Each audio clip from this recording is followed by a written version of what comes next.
നമസ്കാരം, ഞാൻ ഉമേഷ് വരാമൻ. ഗൾഫ് ഫോക്കസിലേക്ക് വിശദമായി. വയനാട്ടിൽ വോട്ടേഴ്സിനെ സ്വാധീനിക്കാൻ ബി.ജെ.പി. ഭക്ഷ്യക്കിറ്റുകൾ തയ്യാറാക്കി എന്ന ആരോപണം. മാനന്തവാടി കെല്ലൂർ 5-ാം മൈലിലെ സൂപ്പർ മാർക്കറ്റിന് മുന്നിൽ സംഘർഷാവസ്ഥ. കൽപ്പറ്റ മേപ്പാടി റോഡിലെ ഗോഡൌണിൽ ഫ്ലൈയിംഗ് സ്ക്വാഡിന്റെ പരിശോധന നടക്കുന്നു. നേരത്തെ സുൽത്താൻ ബത്തേരിയിൽ 1500 കിറ്റുകൾ പോലീസ് പിടികൂടിയിരുന്നു. തെരഞ്ഞെടുപ്പ് കമ്മീഷന്റെ നിയമങ്ങൾ ലംഘിച്ചുകൊണ്ട് 600 കിറ്റുകൾ ഇവിടുന്ന് ബി.ജെ.പിയുടെ പ്രവർത്തകന്മാർ കൊണ്ടുപോയി കഴിഞ്ഞിട്ടുണ്ട്. 238 രൂപ വില വരുന്ന കിറ്റ് ആ വാഹനത്തിൽ കൊള്ളാത്തത് കൊണ്ട് 600 കിറ്റിന്റെ കുറച്ച് കിറ്റുകൾ ഇവിടെ ബാക്കിയുണ്ട്. സുർജിത്ത് അയ്യപ്പത്തുണ്ട് ഇപ്പോൾ വിശദാംശങ്ങളുമായി. സുർജിത്ത്, ഇത് എന്താണ് ഇതുമായി ബന്ധപ്പെട്ട് ഉയരുന്ന ആരോപണം? ഏതെങ്കിലും തരത്തിൽ ഇപ്പോൾ ഈ തെരഞ്ഞെടുപ്പ് കമ്മീഷൻ അധികൃതർ ഇടപെടൽ ഉണ്ടായിട്ടുണ്ടോ? എന്തെങ്കിലും വ്യക്തമായ വിവരങ്ങൾ ലഭ്യമാകുന്നുണ്ടോ സുർജിത്ത്?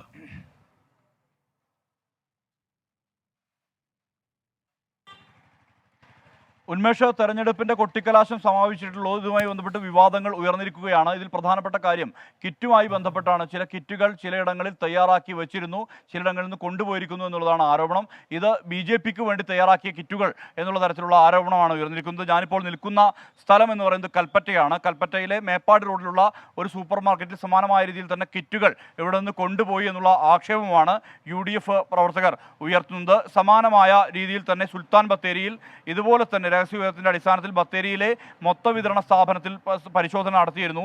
ഈ പരിശോധനയിൽ അവശ്യ സാധനങ്ങൾ അടങ്ങിയ കിറ്റുകൾ കണ്ടെത്തി. പഞ്ചസാര, ബിസ്ക്കറ്റ്, അതോടൊപ്പം തന്നെ റസ്ക്, ചായപ്പൊടി, വെളിച്ചെണ്ണ, സോപ്പ് പൊടി, കുളിസോപ്പ് എന്നിവ അടങ്ങിയ കിറ്റുകളാണ്. അതോടൊപ്പം തന്നെ 33ഓളം കിറ്റുകൾ ഈ കിറ്റുകളിൽ അടക്കയും അതോടൊപ്പം തന്നെ വെറ്റിലയും ഉൾപ്പെടെയുള്ള ഈ മുറുക്കാൻ സാധനങ്ങൾ ഉൾപ്പെടുന്ന പുകലയും ഉൾപ്പെടുന്ന അത്തരത്തിലുള്ള കിറ്റുകളും കണ്ടെത്തിയിട്ടുണ്ട്. ഇതിൽ LDFും UDFും പ്രധാനമായി ആരോപിക്കുന്നത് ഇത് ബി.ജെ.പിക്ക് വേണ്ടി തയ്യാറാക്കിയ കിറ്റുകളാണ് എന്നുള്ള തരത്തിലുള്ള ആരോപണമാണ് ഇവർ ഉന്നയിക്കുന്നത്. ഇതിൽ 470ഓളം കിറ്റുകൾ വിതരണം ചെയ്തതായി കണ്ടെത്തലും ഉണ്ടായിട്ടുണ്ട്. ഇതുമായി ബന്ധപ്പെട്ട പരിശോധനകൾ തുടരുകയാണ്. ഇവിടെ മാത്രമല്ല, മാനന്തവാടിയിലും സമാനമായ രീതിയിൽ തന്നെ ഇത്തരത്തിൽ കിറ്റുകൾ, അവശ്യ സാധനങ്ങൾ അടങ്ങിയ കിറ്റുകൾ തയ്യാറാക്കി വെച്ചിട്ടുണ്ട്. ഇതുമായി ബന്ധപ്പെട്ട് വലിയ പ്രതിഷേധം LDF UDF പ്രവർത്തകരുടെ ഭാഗത്തു നിന്ന് സൂപ്പർ മാർക്കറ്റിന് മുന്നിൽ ഉണ്ടാകുന്നുണ്ട് എന്നുള്ളതാണ്. 5-ാം മൈലിലെ സൂപ്പർ മാർക്കറ്റിന് മുന്നിലാണ് ഇത്തരത്തിലൊരു പ്രതിഷേധവും ഒപ്പം തന്നെ സംഘർഷാവസ്ഥയും ഉള്ളത്. ഇപ്പോൾ TC MLA ഉൾപ്പെടെയുള്ളവർ ഇവിടെ ഇപ്പോൾ തന്നെ നമുക്ക് തടിച്ചുകൂടി നിൽക്കുന്നത് കാണാം. എന്താണ് ഇവർക്ക് ഇതുമായി ബന്ധപ്പെട്ട് പറയാനുള്ളത് നമുക്ക് ചോദിക്കാം. എന്താണ് നിങ്ങളുടെ ആക്ഷേപം, ആരോപണം? വോട്ടിന് പകരം കിറ്റും അതുപോലെ വളരെ മോശമായിട്ടുള്ള സമീപനം സ്വീകരിക്കുകയാണ്. കിറ്റ് മാത്രമല്ല കോളനികളിൽ കൊടുക്കുന്നത്, അതിൻ്റെ കൂടെ തന്നെ മദ്യം കൊടുക്കുന്നു എന്നുള്ളതായിരിക്കുന്ന ഒരു ആക്ഷേപം കൂടെ ഞങ്ങൾക്ക് കിട്ടിയിട്ടുണ്ട്. അപ്പോൾ ഇതെല്ലാം കോളനികളിലെ പാവപ്പെട്ട ആളുകൾക്ക് കൊടുത്ത് വോട്ട് സമാഹരിക്കുക എന്നുള്ള ഒരു ലൈൻ ബി.ജെ.പി. എടുത്തിരിക്കുകയാണ്. അപ്പോൾ ബി.ജെ.പി. ഞങ്ങൾ ജയിക്കും, ഞങ്ങൾ കൂടുതൽ വോട്ട് പിടിക്കുമെന്നൊക്കെ പറഞ്ഞെങ്കിലും ദയനീയമായ പരാജയം ഉറപ്പു വന്നപ്പോൾ ആ പരാജയത്തിൻ്റെ ആഘാതം കുറയ്ക്കാൻ വേണ്ടി വളരെ മോശമായിട്ടുള്ള തെരഞ്ഞെടുപ്പ് പെരുമാറ്റ ചട്ടലംഘനത്തിൻ്റെ, നഗ്നമായ ലംഘനത്തിൻ്റെ സമീപനം സ്വീകരിച്ച് ബി.ജെ.പി. സ്ഥാനാർത്ഥി ഇവിടെ മുന്നോട്ട് പോകുന്നു എന്നുള്ളതാണ്. അപ്പോൾ ഇത് ഗൗരവതരമാണ്. ഇലക്ഷൻ കമ്മീഷനെ വിവരം അറിയിച്ചു, അവരൊക്കെ ഇവിടെ വന്നിട്ടുണ്ട്. പരിശോധനകൾ, CCTV പരിശോധന നടന്നു. ആ പരിശോധനയിൽ കാര്യങ്ങൾ കുറെ കൂടെ കൊണ്ടുപോയ വണ്ടി, ആളുകൾ, ഇതൊക്കെ വ്യക്തമാകുന്നുണ്ട്. ഒരു ലോഡ് സാധനം ഇവിടെ നിന്ന് പോയത് പൊഴുതന പഞ്ചായത്തിലെ അത്തിമൂല ഭാഗത്തുള്ള കോളനിയിലേക്കാണ് പോയിട്ടുള്ളത്. അതും ഞങ്ങൾക്കറിയാൻ സാധിച്ചിട്ടുണ്ട്. മറ്റുള്ളിടത്തേക്ക് പോയത് 1-2 വിവരങ്ങൾ ഞങ്ങൾക്ക് പൂർണ്ണതയില്ലാത്തതുകൊണ്ട് പുറത്തു പറയാതിരിക്കുകയാണ്. ബി.ജെ.പിയുമായി ബന്ധപ്പെട്ട് എങ്ങനെയാണ് റിലേറ്റ് ചെയ്യുന്നത്? നിങ്ങൾ ബി.ജെ.പി. എന്നുള്ള ആരോപണം എങ്ങനെയാണ് വരുന്നത്? ബി.ജെ.പി. എന്നുള്ളത് വളരെ കൃത്യവും വ്യക്തവുമാണ്. ഇവിടെ ഈ സാധനം വാങ്ങുന്നതിന് വേണ്ടി, ഈ കിറ്റ് തയ്യാറാക്കുന്നതിന് വേണ്ടി ഇവിടെ ബന്ധപ്പെട്ടത് ബി.ജെ.പിയുടെ പ്രാദേശികമായിട്ടുള്ള പ്രമുഖ നേതാക്കന്മാരാണ്. ഞങ്ങൾ അവരുടെ നമ്പർ, ഞങ്ങൾക്കറിയാം, അവരുടെ നമ്പർ ഞങ്ങൾക്കറിയാം. ഇവിടെ വന്നിരിക്കുന്ന കോണ്ടാക്ട് ചെയ്തിരിക്കുന്ന ആളുകളുടെ ഡീറ്റെയിൽസ് ഞങ്ങൾ ശേഖരിച്ചിട്ടുണ്ട്. അവരെ സംബന്ധിച്ചുള്ള വ്യക്തതയുണ്ട്. ഞങ്ങൾ വളരെ കൃത്യവും ആധികാരികവുമായിട്ടുള്ളതായിരിക്കുന്ന അടിസ്ഥാനത്തിലാണ് ഇത് പറയുന്നത്. മാനന്തവാടി നഹദ മാർക്കറ്റിൽ അവിടെ ഓർഡർ കൊടുത്തതായിരിക്കുന്ന വ്യക്തിയുടെ ഫോൺ നമ്പർ എൻ്റെ കയ്യിലുണ്ട്, ആ വ്യക്തിയുടെ പേരെൻ്റെ കയ്യിലുണ്ട്. ഇവിടെ ഷാലിമാറിൽ ബുക്ക് ചെയ്തിരിക്കുന്ന, ആവശ്യപ്പെട്ടതായിരിക്കുന്ന ഈ കിറ്റ് കൊടുക്കാൻ സമ്മർദ്ദം ചെലുത്തുകയും ആവശ്യപ്പെടുകയും ചെയ്തിരിക്കുന്ന വ്യക്തിയുടെ പേരും കോണ്ടാക്ട് നമ്പറും എൻ്റെ കയ്യിൽ. ഇതെല്ലാം ബി.ജെ.പിയുടെ പ്രമുഖരായിരിക്കുന്ന പ്രാദേശിക നേതാക്കന്മാരാണ്. പഞ്ചായത്തിൽ മത്സരിച്ചവരുണ്ട്, മറ്റുള്ള പ്രധാനപ്പെട്ട നേതാക്കന്മാരുണ്ട്. അവരൊക്കെ ഫേസ്ബുക്കിൽ വളരെ സജീവ പ്രവർത്തകന്മാരാണ്. BJPയുടെ ആക്ടിവിസ്റ്റ് സജീവ പ്രവർത്തകരുടെ നേതാക്കന്മാരാണ്. ഇവരൊക്കെയാണ് ഇത് കോർഡിനേറ്റ് ചെയ്ത് ഇങ്ങനെ കൊണ്ടുപോയിരിക്കണേ. അതിലപ്പുറം എന്ത് തെളിവാണ് വേണ്ടത്? ഇത് മുഴുവൻ ചെയ്തിരിക്കുന്നത് സുരേന്ദ്രന് വേണ്ടിയാണ് എന്നുള്ളതും യാഥാർത്ഥ്യമാണ്. അപ്പോൾ പരാജയം ഒന്നും ഉറപ്പായി, ദയനീയമായ പരാജയമാണ്. അതിൽ നിന്ന് കരകയറാൻ എന്തെങ്കിലും പറ്റുമോ എന്നുള്ള പണം കുറേ എണ്ണം ഉണ്ട്. അദാനിയുടെ അംബാനി കുറേ ആളുകളുടെ പണമുണ്ടല്ലോ, അഴിമതിയുടെ പണമുണ്ട്. ആ പണം മുഴുവൻ ഈ പാവപ്പെട്ടതായിരിക്കുന്ന ജനങ്ങൾക്ക് മദ്യവും അതുപോലെ ഇതുപോലെയുള്ളതായിരിക്കുന്ന ഭക്ഷണ സാധനങ്ങളൊക്കെ ചെറിയ ചെറിയ കിറ്റ് കൊടുക്കുകയാണെങ്കിൽ മാന്യമായിട്ടുള്ള കിറ്റ് കൊടുക്കണ്ടേ? ഒരു 250 ഉറുപ്പിൻ്റെ കിറ്റും കൊടുത്തിട്ട് ഇന്ത്യൻ പ്രധാനമന്ത്രിയുടെ പാർട്ടി കൊടുക്കുക. അവിടെ പാവപ്പെട്ടവൻ്റെ വോട്ട് വാങ്ങാനേ 200-225 ഉറുപ്പിൻ്റെ കിറ്റ്, അതിൻ്റെ കൂടെ മറ്റേ സാധനവും ഇതും കൊടുത്തിട്ടാണ് വോട്ട് വാങ്ങുന്നത്. ഇതിനേക്കാൾ നാണം കെട്ട ഏർപ്പാട് വേറെ വല്ല പരിപാടിക്കും പോയിക്കൂടെ അവർക്ക്? ഗുരുതരമായ ആരോപണമാണ് UDF ഉന്നയിക്കുന്നത്. ഇതിൽ BJPക്ക് വേണ്ടിയാണ് കിറ്റ് തയ്യാറാക്കിയത് എന്നുള്ള ഗുരുതരമായ ആരോപണമാണ്. സ്വാഭാവികമായും BJPയുടെ ഭാഗത്തു നിന്നൊരു ഔദ്യോഗിക പ്രതികരണം ഇതുമായി ബന്ധപ്പെട്ട് വന്നിട്ടില്ല. അവർ പ്രതികരിക്കും. നാളെ ഇതുമായി ബന്ധപ്പെട്ട് പ്രതികരണം ഉണ്ടാകുമെന്നുള്ള തരത്തിലുള്ള വിവരം തന്നെയാണ് നമുക്ക് ലഭ്യമാകുന്നത്. അതിൻ്റെ ജില്ലാ നേതാക്കൾ ഉൾപ്പെടെ ഇതുമായി ബന്ധപ്പെട്ട ഒരു പ്രതികരണത്തിനും ഇതുവരെ തയ്യാറായിട്ടില്ല. എന്തായാലും പോലീസ് ഉൾപ്പെടെയുള്ളവർ ഇതിനകത്തുണ്ട്, തെരഞ്ഞെടുപ്പ് ഓഫീസർമാർ ഇതിനകത്തുണ്ട്, സൂപ്പർ മാർക്കറ്റിന് അകത്തുണ്ട്. ഇതുമായി ബന്ധപ്പെട്ട് മറ്റിടങ്ങളിലും സമാനമായ രീതിയിൽ തന്നെ പരിശോധനയും മറ്റും നടന്നുകൊണ്ടിരിക്കുന്ന ഒരു സാഹചര്യം കൂടിയുണ്ട്. ഉന്മേഷ്. ശരി സുർജിത്ത് അയ്യപ്പത്താണ് വയനാട്ടിൽ നിന്നും വിശദാംശങ്ങൾ നൽകിയത്. മഴക്കെടുതിയിൽ വലയുന്നവർക്ക് കൂടുതൽ സഹായം ഉറപ്പാക്കി UAE. വീട് തകർന്ന സ്വദേശികൾക്കായി വൻ തുക അനുവദിച്ചു. പേമാരി ഉണ്ടായ ദിവസം രേഖപ്പെടുത്തിയ ഗതാഗത നിയമലംഘനങ്ങളിൽ ശിക്ഷാ നടപടി ഉണ്ടാകില്ലെന്ന് ദുബായ് പോലീസ് അറിയിച്ചു. രാജ്യത്ത് മഴക്കെടുതിയുടെ ദുരിതം അനുഭവിക്കുന്നവർക്ക് കൂടുതൽ സഹായങ്ങൾ എത്തിക്കുകയാണ് UAE. രാജ്യത്തിന്റെ വിവിധയിടങ്ങളിൽ വീട് തകർന്നവർക്ക് വീട് പുനർനിർമ്മിക്കുന്നതിനടക്കം സഹായകരമാകാൻ 2 ബില്യൺ ദിർഹം ഫണ്ട് അനുവദിച്ചതായി അധികൃതർ വ്യക്തമാക്കി. സഹായ വിതരണം ഏകോപിപ്പിക്കാൻ മന്ത്രിതല സമിതിയെയും ചുമതലപ്പെടുത്തിയിട്ടുണ്ട്. ദുബായിൽ വെള്ളപ്പൊക്കത്തിൽ വീടുകളിലെ ഫർണിച്ചറുകളും ഇലക്ട്രോണിക്സ് ഉപകരണങ്ങളും വ്യാപകമായി നശിച്ച സാഹചര്യത്തിൽ ഇവ നീക്കം ചെയ്യുന്നതിനായി സൗജന്യ സംവിധാനം ദുബായ് മുനിസിപ്പാലിറ്റി ഒരുക്കിയിട്ടുണ്ട്. പലരുടെയും വീടുകളിൽ വെള്ളം കയറി നശിച്ച ഇത്തരം വസ്തുക്കൾ കെട്ടിക്കിടക്കുന്ന സാഹചര്യമാണ് സേവനം ലഭ്യമാക്കാൻ കാരണം. ഇതിനായി ദുബായ് മുനിസിപ്പാലിറ്റിയുടെ വാട്സ്ആപ്പ് ചാനൽ വഴിയോ വെബ്സൈറ്റ് മുഖേനയോ വേസ്റ്റ് മാനേജ്മെന്റ് ഡിപ്പാർട്ട്മെന്റിനോട് അഭ്യർത്ഥിക്കാമെന്നും ഉടൻ സേവനം ലഭ്യമാക്കുമെന്നും മുനിസിപ്പാലിറ്റി അറിയിച്ചു. അതിനിടെ ദുബായിൽ പേമാരിയുണ്ടായ ഏപ്രിൽ 16 രേഖപ്പെടുത്തിയ എല്ലാവിധ വാഹന ഗതാഗത നിയമലംഘനങ്ങളും നീക്കം ചെയ്തതായി ദുബായ് പോലീസ് അറിയിച്ചു. Dubai police commander in chief lieutenant general Abdullah Khalifa Al മർറിയാണ് ഇക്കാര്യം അറിയിച്ചത്.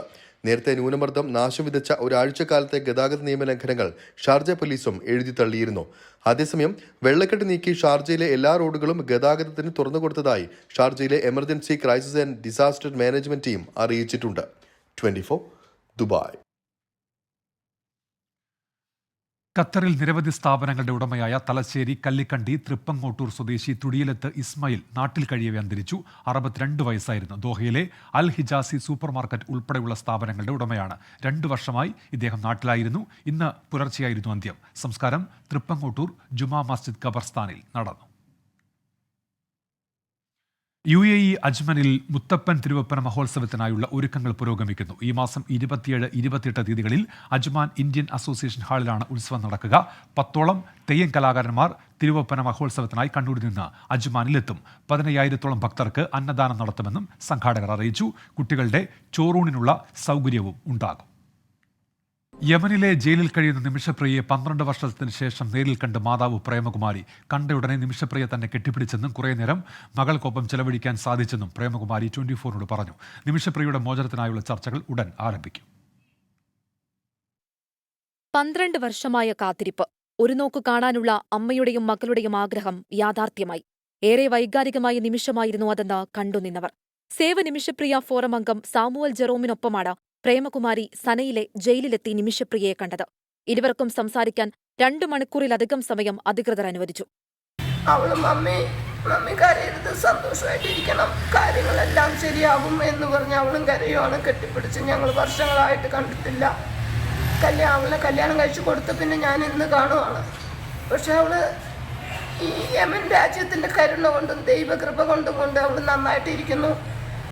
കൊലപാതക കേസിൽ വധശിക്ഷയ്ക്ക് വിധിക്കപ്പെട്ട ജയിലിൽ കഴിയുന്ന നിമിഷപ്രിയയുടെ മോചനത്തിനുള്ള ചർച്ച ഉടൻ ആരംഭിക്കും. കൊല്ലപ്പെട്ട യമൻ പൗരന്റെ കുടുംബം നിമിഷപ്രിയയ്ക്ക് മാപ്പ് അനുവദിച്ചാലാണ് മോചനം സാധ്യമാക്കുക. വിദേശ മലയാളി പൗരപ്രമുഖരും സന്നദ്ധ സംഘടനകളും ഇടപെട്ടാണ് യമനിലെ ചർച്ചകൾ നടത്തുന്നത്. 24 കൊച്ചി. വോട്ടുത്സവത്തിന് കലാശക്കൊട്ട്. ICL FinCorp 24 ഇലക്ഷൻ സമർപ്പിക്കുന്നത് ICL FinCorp, the intelligent choice. Powered by Asset, responsibly yours.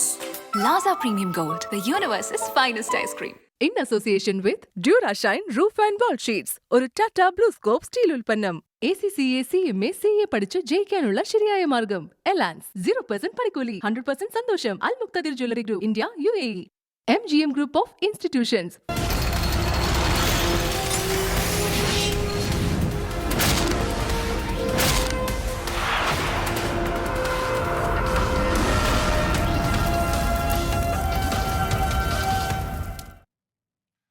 സംസ്ഥാനത്ത് 1.5 മാസത്തിലേറെ നീണ്ട ലോക്സഭാ തെരഞ്ഞെടുപ്പ് പ്രചാരണത്തിന് കുട്ടിക്കലാശത്തോടെ പരിസമാപ്തി. ഓരോ മണ്ഡലത്തിലും ശക്തമായ പോരാട്ടമെന്ന് വ്യക്തമാക്കുന്നതായിരുന്നു മുന്നണികളുടെ ശക്തിപ്രകടനം. ഇനി നിശബ്ദ പ്രചാരണമാണ്. വോട്ടെടുപ്പിന് മണിക്കൂറുകൾ മാത്രം ബാക്കി നിൽക്കെ പരമാവധി വോട്ടുറപ്പിക്കാനുള്ള ശ്രമത്തിലാണ് സ്ഥാനാർത്ഥികളും മുന്നണികളും.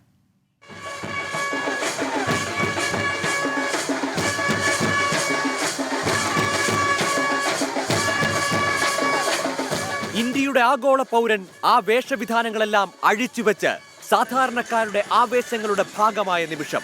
തൊട്ടടുത്ത് അതിലേറെ ഉയരത്തിൽ രാജീവ് ചന്ദ്രശേഖറിന്റെ ഗരിമ.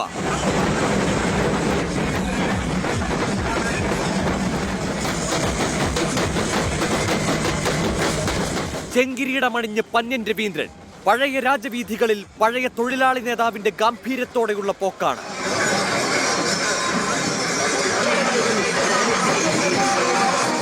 ആറ്റിങ്ങൽ ശരിക്കും കലങ്ങി മറഞ്ഞു തന്നെ കിടക്കുകയാണ്. കൊട്ടിക്കലാശിക്കാൻ വന്നുകൂടിയ 3 കൂട്ടരും തുല്യശക്തിയിൽ, തുല്യ ആവേശത്തിൽ.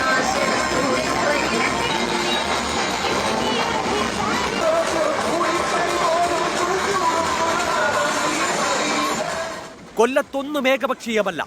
അതൊരിക്കൽ കൂടി അരക്കിട്ടുറപ്പിച്ചു രാഷ്ട്രീയ താരവും താരരാഷ്ട്രീയക്കാരും പങ്കെടുത്ത കൊട്ടിക്കലാശം.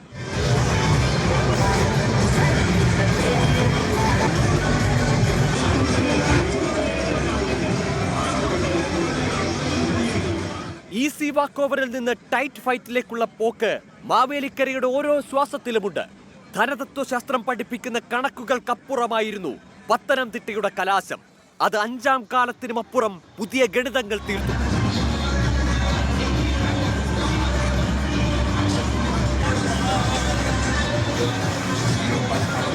ദേ നമ്മൾ എത്തിക്കഴിഞ്ഞു കനലെരിയുന്ന ആലപ്പുഴയിൽ.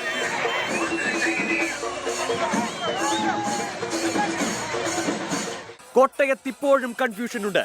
ശരിക്കും ഇതിലാരാണ് UDF എന്ന് ചിലരെങ്കിലും സംശയിക്കും.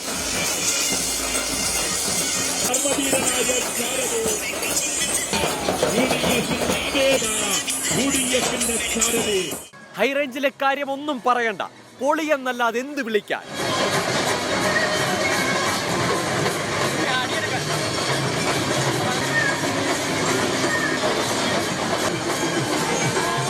എറണാകുളം അത്ര ശാന്തമൊന്നുമല്ല കേട്ടോ. നല്ല അടിയിളക്കമുള്ള കായലാണ്.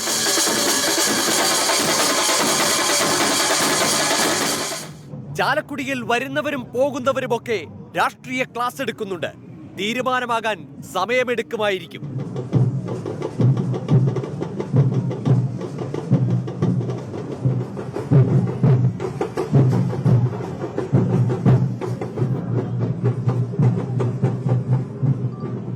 പൂരം കൈവിട്ടു പോയ തൃശൂരിൽ 3 പാർട്ടിയെയും 3 തുറങ്കലിലാക്കി പോലീസ് മുട്ടുവിറച്ചു നിൽപ്പായിരുന്നു.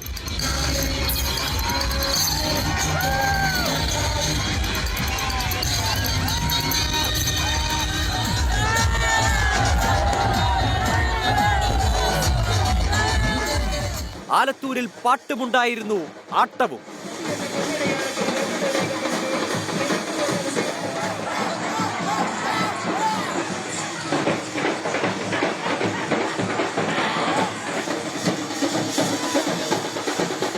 പാലക്കാട് കോട്ട കെട്ടിയ പോലെ ഒറ്റ നിൽപ്പാണ്. എന്താണാവോ ഉള്ളിൽ?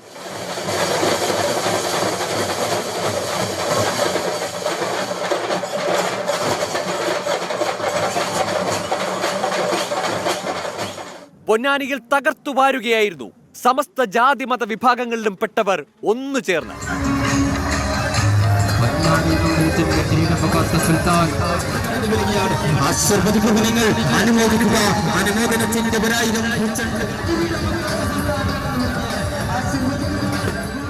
മലപ്പുറത്ത് മാത്രം പോലീസ് വിചാരിച്ചിട്ടും കാര്യങ്ങൾ കയ്യിൽ നിന്നില്ല. അവിടെ ആവേശം തല്ലുമഴയായി.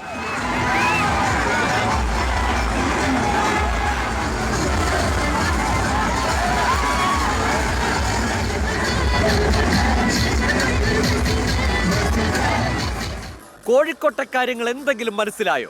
മൊത്തം ഗൗരവമുള്ള രാഷ്ട്രീയമാണ്. അത് പതുക്കെ തെളിയൂ.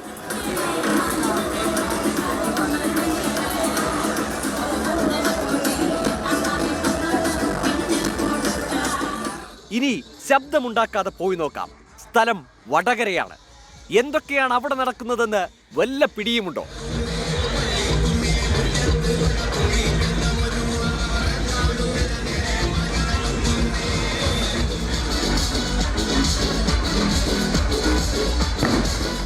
ദേ വയനാട്. അവിടെ ഏതൊക്കെ കൊടി പാറുന്നുണ്ടെന്ന് ഒന്ന് നോക്കിയിട്ട് പോയേക്കാം.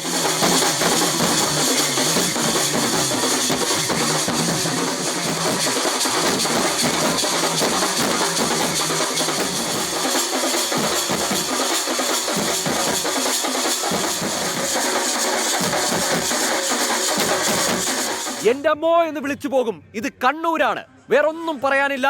കണ്ട് തീരുമാനിക്കാം.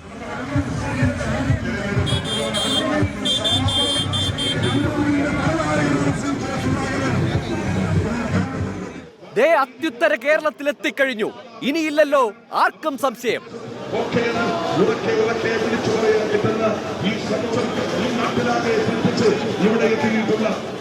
20 റിപ്പോർട്ടർമാർക്കൊപ്പം 24.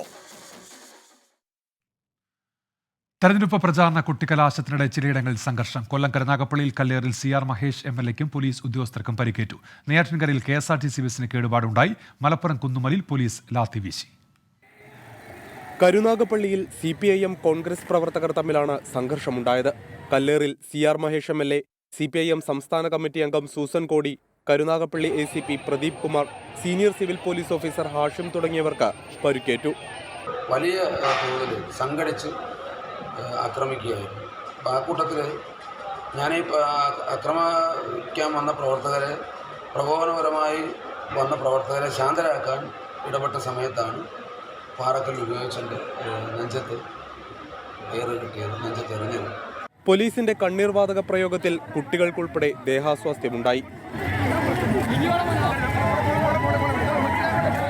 പത്തനാപുരത്ത് ഉച്ചഭാഷിണി നിർത്തുന്നതുമായി ബന്ധപ്പെട്ട തർക്കവും കയ്യാങ്കളിയിലേക്ക് നീണ്ടു. നെയ്യാറ്റിൻകരയിൽ UDF പ്രവർത്തകരും പോലീസും ഏറ്റുമുട്ടി. സംഘർഷത്തിനിടെ KSRTC ബസിന് കേടുപാടുണ്ടായി. കോൺഗ്രസ് പ്രവർത്തകർക്കെതിരെ പോലീസ് കേസെടുത്തു. പാറശാലയിൽ LDF BJP പ്രവർത്തകർ നേർക്കുനേർ വന്നത് സംഘർഷത്തിന് ഇടയാക്കി. തിരുവനന്തപുരം കാരേറ്റ് ജംഗ്ഷനിൽ CPIM പ്രവർത്തകർ ശശി തരൂരിന്റെ പ്രചാരണ വാഹനത്തിന്റെ ചില്ല് അടിച്ചു തകർത്തെന്നും പ്രവർത്തകരെ മർദ്ദിച്ചെന്നും കോൺഗ്രസ് ആരോപിച്ചു. മാവേലിക്കരയിലും കയ്യാങ്കളിയുണ്ടായി.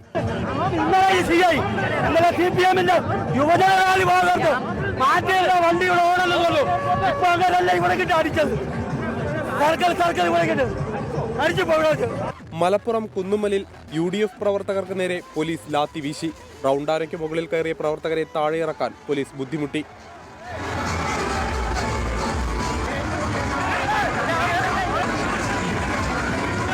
കൽപ്പറ്റയിൽ UDFന് പിന്തുണയുമായി എത്തിയ DMK പ്രവർത്തകരും LDF പ്രവർത്തകരും ഏറ്റുമുട്ടി. കോഴിക്കോട് ചാത്തോത്ത് താഴെ കലാശക്കൊട്ടിനിടെയുണ്ടായ സംഘർഷത്തിൽ 100ഓളം പേർക്കെതിരെ പോലീസ് കേസെടുത്തു. ഇടുക്കിയിലും പെരുമ്പാവൂരിലും പ്രവർത്തകരും പോലീസും തമ്മിൽ ഉന്തും തള്ളുമുണ്ടായി. പരാജയ ഭീതി ബാധിച്ച CPIM വോട്ടെടുപ്പിന് മുൻപേ അക്രമം തുടങ്ങിയെന്ന് പ്രതിപക്ഷ നേതാവ് VD സതീശൻ ആരോപിച്ചു. News desk 24. ഗൾഫ് ഫോക്കസിലേക്ക് തിരികെ. ലോക്സഭാ തെരഞ്ഞെടുപ്പിൽ പ്രവാസികൾക്ക് വോട്ട് രേഖപ്പെടുത്താൻ കുവൈറ്റിൽ നിന്ന് പ്രത്യേക വിമാനം. KMCC കണ്ണൂർ ജില്ലാ കമ്മിറ്റിയാണ് പ്രത്യേക വിമാനം ഏർപ്പെടുത്തിയത്. കണ്ണൂർ ജില്ലാ പ്രസിഡന്റ് ഷുഹൈബ് ചെമ്പിലൂടിന്റെ നേതൃത്വത്തിൽ 100ഓളം KMCC പ്രവർത്തകർ സലാം എയർലൈൻസിൽ പുറപ്പെട്ടു. മലബാർ മേഖലയിൽ ശക്തമായ മത്സരം നടക്കുന്ന മണ്ഡലങ്ങളിൽ ഉൾപ്പെട്ടവരാണ് യാത്ര തിരിച്ചത്. കുവൈറ്റിൽ ഈജിപ്ഷ്യൻ പൗരന്മാർക്ക് വർക്ക് പെർമിറ്റ് നൽകുന്നത് നിർത്തിവെച്ചതായി പ്രാദേശിക ദിനപത്രം റിപ്പോർട്ട് ചെയ്തു. ഈജിപ്തിൽ നിന്നുള്ള തൊഴിലാളികളുടെ ഇൻഷുറൻസ് ഫീസ് സംബന്ധിച്ച് തൊഴിൽദാതാക്കളിൽ നിന്ന് പരാതി ഉയർന്നതോടെയാണ് നടപടി.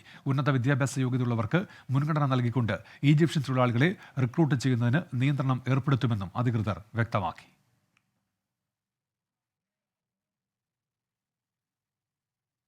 പതിമൂന്ന് സംസ്ഥാനങ്ങളിലായി 88 ലോക്സഭാ മണ്ഡലങ്ങളിലാണ് മറ്റന്നാൾ ജനം വിധിയെഴുതുക. ഒന്നാം ഘട്ടത്തിൽ പോളിംഗ് ശതമാനം കുറഞ്ഞതോടെ പ്രചാരണ തന്ത്രം മാറ്റിയാണ് മുന്നണികൾ രണ്ടാം ഘട്ടത്തിന് ഒരുങ്ങിയത്. കഴിഞ്ഞ BJPക്ക് മേൽക്കൈ ലഭിച്ച മണ്ഡലങ്ങൾ തിരിച്ചുപിടിക്കാം എന്ന കണക്കുകൂട്ടലിലാണ് ഇന്ത്യ മുന്നണി.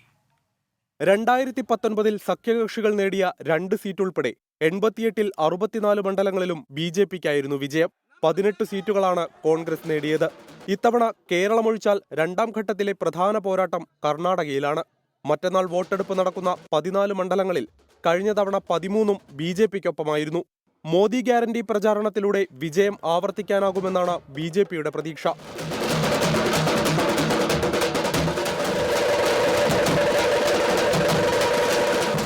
സെമി ഫൈനൽ എന്ന് വിശേഷിപ്പിച്ച 2023 നിയമസഭാ തെരഞ്ഞെടുപ്പിൽ നേടിയ മിന്നും വിജയം കർണാടകയിൽ കോൺഗ്രസിന്റെ ആത്മവിശ്വാസം വർദ്ധിപ്പിക്കുന്നു. UPയിൽ 8 മണ്ഡലങ്ങളിലാണ് വോട്ടെടുപ്പ് നടക്കുന്നത്. RLD പിന്തുണ, രാമക്ഷേത്ര പ്രചാരണം എന്നിവ എല്ലാ മണ്ഡലങ്ങളിലും തങ്ങൾക്ക് ഗുണം ചെയ്യുമെന്ന് BJP കണക്കുകൂട്ടുന്നു. കർഷക സമരമാണ് ഉത്തർപ്രദേശിൽ ഇന്ത്യ സഖ്യത്തിന് പ്രതീക്ഷ നൽകുന്ന ഘടകം.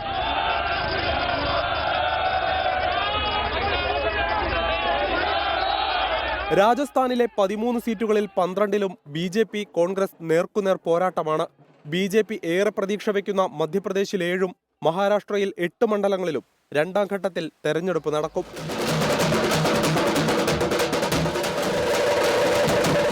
അസമിലും ബീഹാറിലും 5 വീതം സീറ്റുകളിലാണ് 26-ന് വോട്ടെടുപ്പ് നടക്കുക. ഛത്തീസ്ഗഡ്, പശ്ചിമബംഗാൾ എന്നിവിടങ്ങളിലെ 3 വീതം മണ്ഡലങ്ങളിലും മറ്റന്നാൾ ജനവിധി എഴുതും. രാജസ്ഥാനിലെയും കേരളത്തിലെയും വോട്ടെടുപ്പ് രണ്ടാം ഘട്ടത്തോടെ പൂർണ്ണമാകും. കോൺഗ്രസിന്റെ പ്രകടന പത്രികയെ ചൊല്ലിയുള്ള പ്രധാനമന്ത്രി നരേന്ദ്രമോദിയുടെ വർഗീയ പരാമർശമാണ് വോട്ടെടുപ്പിന്റെ അവസാന മണിക്കൂറുകളിലും ചർച്ചയാവുന്നത്. ആദ്യഘട്ടത്തിൽ പോളിംഗ് കുറഞ്ഞതോടെ ആശങ്കയിലായ BJP വർഗീയ കാർഡ് ഇറക്കുകയാണെന്ന് ചൂണ്ടിക്കാട്ടി കോൺഗ്രസ് വലിയ പ്രചാരണവും നടത്തി.